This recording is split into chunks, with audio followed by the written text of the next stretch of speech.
ఇరుముడి 6 ఏళ్ళ పాప నుంచి 60 ఏళ్ళ ముసలి వరకు ప్రతి ఒక్కరు థియేటర్కి పోయి చూస్తురన్న.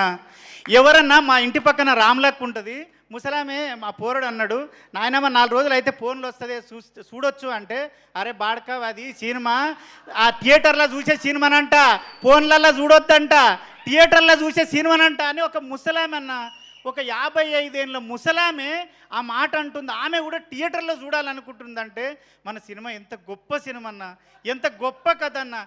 ఇన్స్టాలో మొత్తం సినిమాను మొత్తం రివీల్ చేసేసారన్న.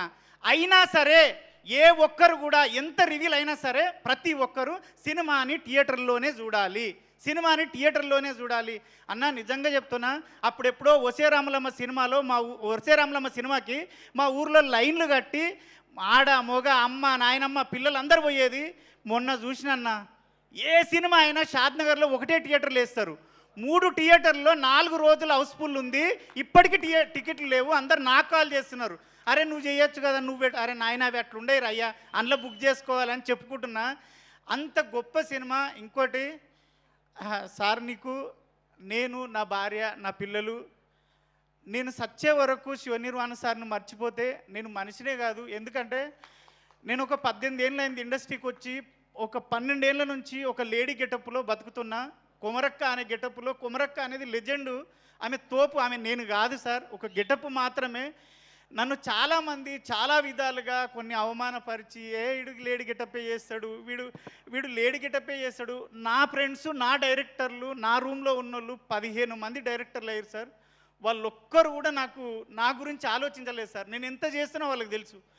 కానీ మీరు నా అన్న కాదు, నా తమ్ముడు కాదు, మీరు నాకు పరిచయం లేదు, ఎందుకు ఇచ్చారు సార్? నాకు 3 రోజుల నుంచి ఒక్కటే ఫోన్ మోగుతుంది. నా పిల్లం ఎప్పుడూ నాతో సంతోషంగా లేదు. 3 రోజుల నుంచి దాని సంతోషం చూస్తుంటే, బావా నువ్వు ఏదైనా చేయగలవు, వీడు కొమరంగాడు అంటున్నారు బావా. నాగులుగాడు అయిపోయాను సార్, నేను నాగులు అయిపోయాను సార్. అది మీ పుణ్యమే సార్. నిజంగా నా భార్య చెప్పమన్నా సార్, మీ పాదాలకు వందనం చేస్తున్నా సార్. ఎందుకంటే నన్ను వీడు ఏదైనా చేయగలడు అని నాకు ఉంది సార్. నాకు ఎవ్వరు ఇవ్వలేదు సార్ 18 ఏళ్ళల్లో. వీళ్ళు పరిచయమే లేదు సార్. రవి సార్ ఎవ్వరూ పరిచయం లేదు. నన్ను చూసి నా టాలెంట్ని చూసిండో ఏం చూసిండో దేవుడిలాగా నాకు అవకాశం ఇచ్చినావు.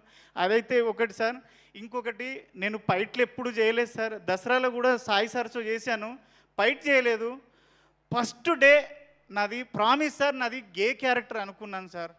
నన్ను ఒక లేడీ గెటప్ వేసేటోని పిలుస్తున్నాడంటే ఏదో గే క్యారెక్టర్ ఏదో అనుకున్నాను. కానీ వచ్చి సార్ నాకు రెడ్ షర్ట్ వేసి గెటప్ వేసి